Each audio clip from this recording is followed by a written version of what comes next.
Good morning, good afternoon, and good evening, and welcome to Service Drive Revolution.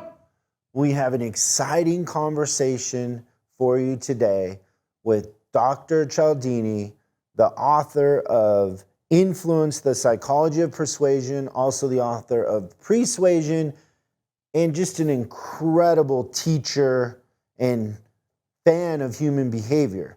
And this is in the ramp up to our Top Dog event on October 22nd. Now listen to who we have. We have John Taffert from Bar Rescue speaking. We have Dr. Cialdini.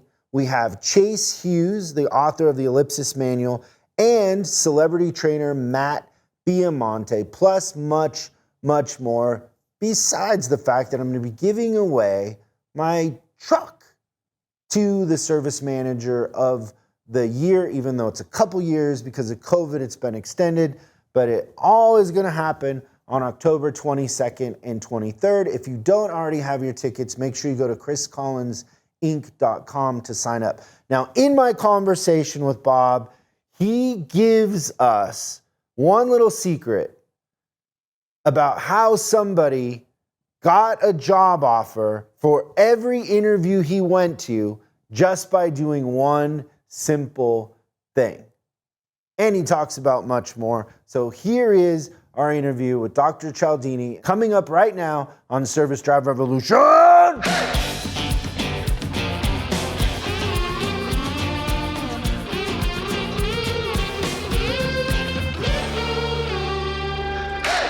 Bob, I'm so excited to have you on today. How are you doing? I'm well, Chris. So I hope you are as well. I went back and found my original version. And so this, I'm going to say that this is 93. And I was looking through my notes where I've highlighted. I mean, this book is so iconic. But my highlights and what I underlined and what I noticed here is that you actually dedicated this book to me. It says this book is dedicated to Chris. Can you imagine my excitement? Yeah. No, your son must be named Chris? My son, Chris. That's right. Well, you had a good taste in naming your son, at least. Yeah. Well, he was about 13 at the time. Oh, really? Yeah. That's fun. So you are a legend and an icon in the automotive industry, that we could say the godfather of persuasion. Can you kind of tell us, like, how did you get interested in studying persuasion? You know, I think first of all, I've always been interested in human behavior.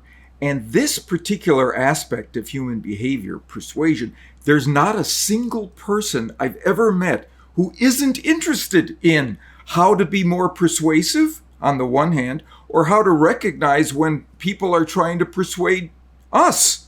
And they might want to be aware of what exactly that person was doing. So I always thought that this was fascinating. And then I started studying it as a researcher at my university in my laboratory, using college students as my subjects for the studies I was doing. And I realized, wait a minute, that may be showing me how this works on college students in a laboratory on a college campus, but it doesn't tell me how it works in the real world, what's most powerful there. The people who know that are the people who do it for a living, people whose profession involves getting others to move in their direction. But they're not going to tell me their secrets just because I ask for it. That's proprietary. So I began enrolling in their training programs, as many training programs as I could possibly get access to. I learned how to sell insurance from an office. I learned how to sell portrait photography over the phone. I learned how to sell nutrition supplements door to door. I didn't stop there. I learned how fundraisers get us to say yes. I learned how military recruiters get us to say yes. I looked at all the professions where people's business involves getting others to move in their direction. And what I found surprised me. So tell us what you found in those training programs and what most surprised you about what you discovered.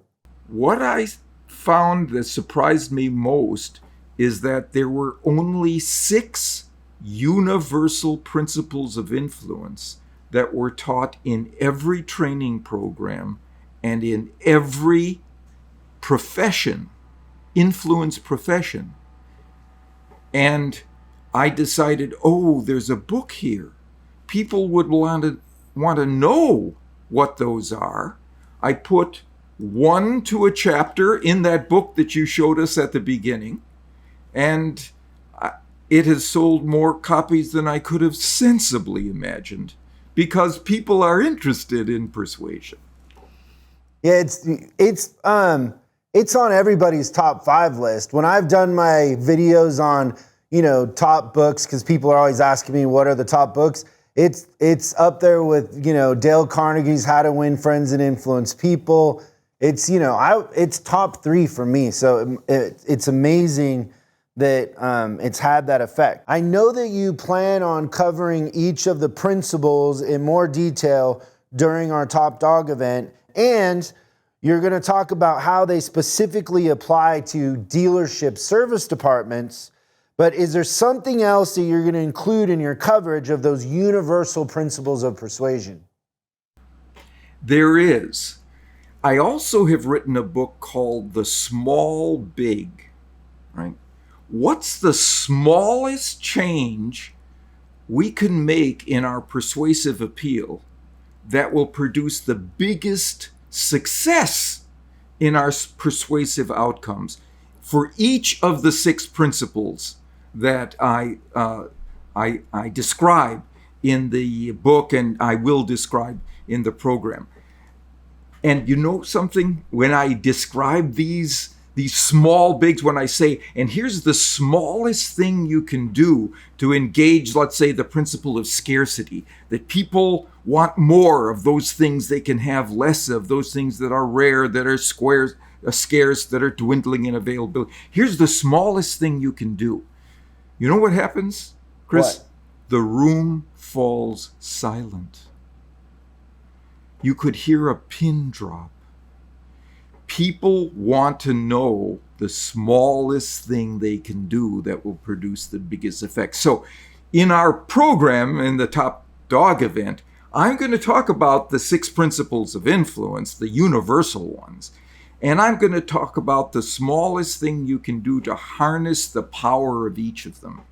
Can you give us an example of the small big for one of the universal principles? So one of the principles is commitment and consistency. People want to be consistent with what they have already committed themselves to publicly, especially in your presence. If they've said or done something, after that point, they want to be seen as consistent with what they've said or done. They don't want to be seen as a liar or somebody who's wishy-washy or doesn't know what they said before and so on. So they want to be consistent. I have a friend who used this principle to get 3 better jobs in a row.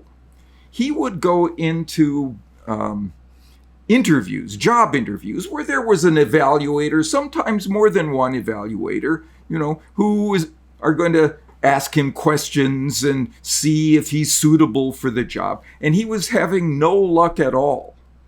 And then he read the chapter on commitment and consistency, and he started doing one small thing differently. At the outset, he would always say, "I'm very glad to be here. Thank you for inviting me. And I want to answer any question you have for me," right? That's what he would always say in the past. This time he said, "But I'm curious. I wonder if you could answer a question for me. Why did you invite me here today? What was it about my resume, about my candidacy?"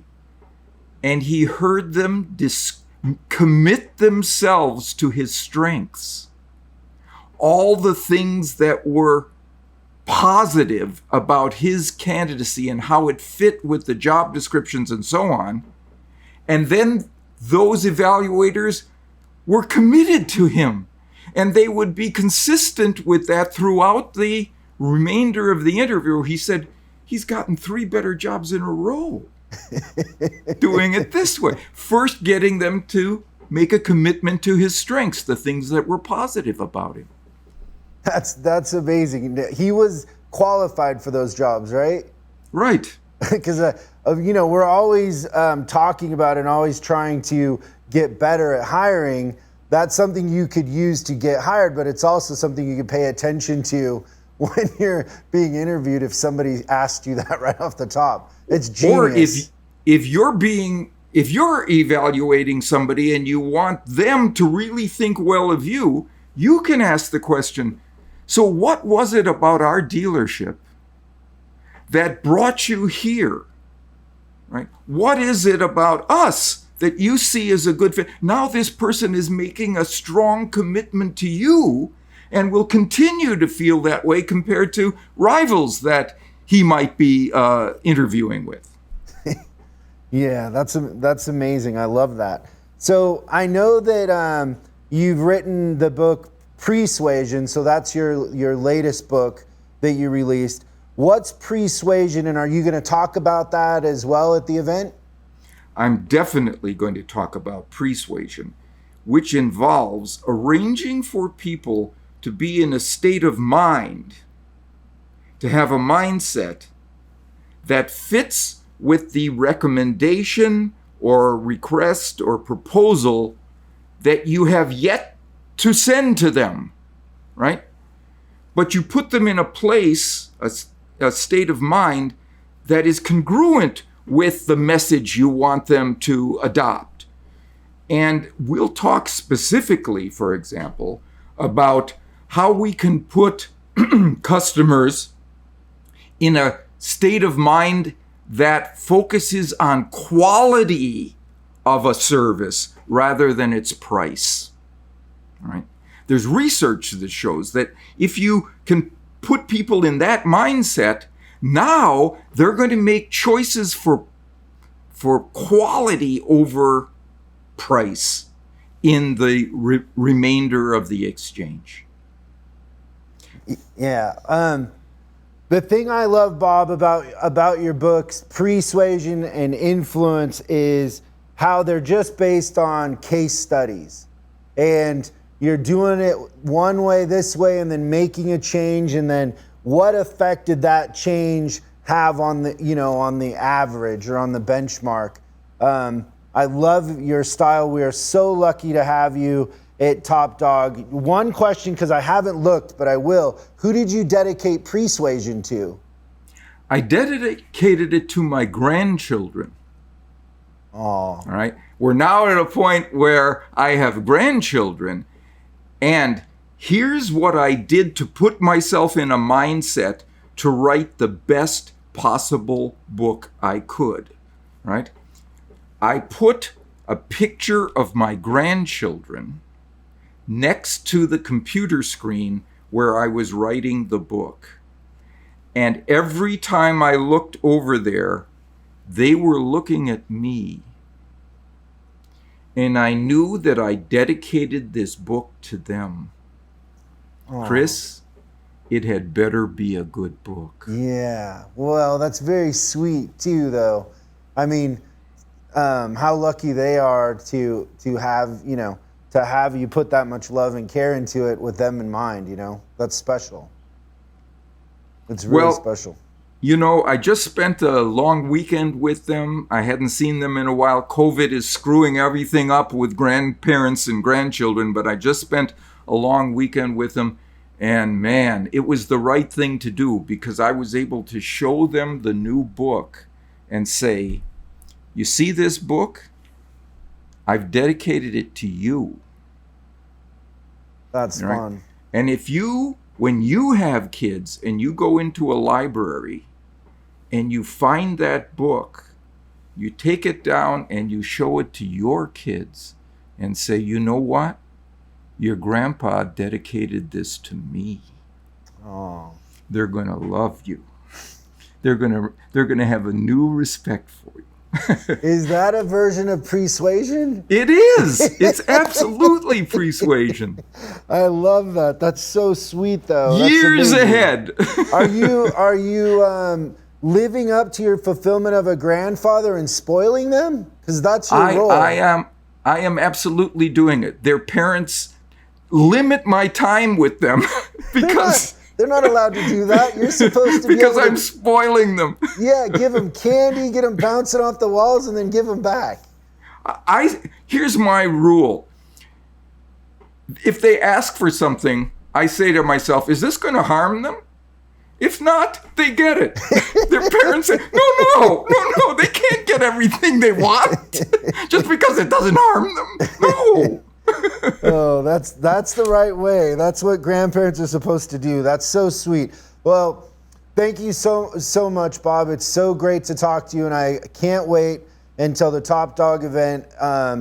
We're so lucky to have you, and it's going to be such a great time. And they're going to walk out different than they came in with a new perspective and some tools that they can implement immediately and see a change in results. So thank you for coming on, and I'm excited. That's the key, Chris. Takeaways. I want people to have takeaways from this presentation that they can use the next day. Well, that's it. Thank you so much. All right. So long for now. Thanks so much for watching this episode of Service Job Revolution. We're uploading new stuff every day, so make sure you subscribe and click the bell icon so you don't miss out. If you have a question you'd like us to answer on the show, call 8333-ASK-SDR and we'll answer your question on the show. That's 8333-ASK-SDR. For special deals on our books and training, head over to offers.chriscollinsinc.com. Now that's offers.chriscollinsinc.com. I'm Chris Collins, and I'll see you in the next video.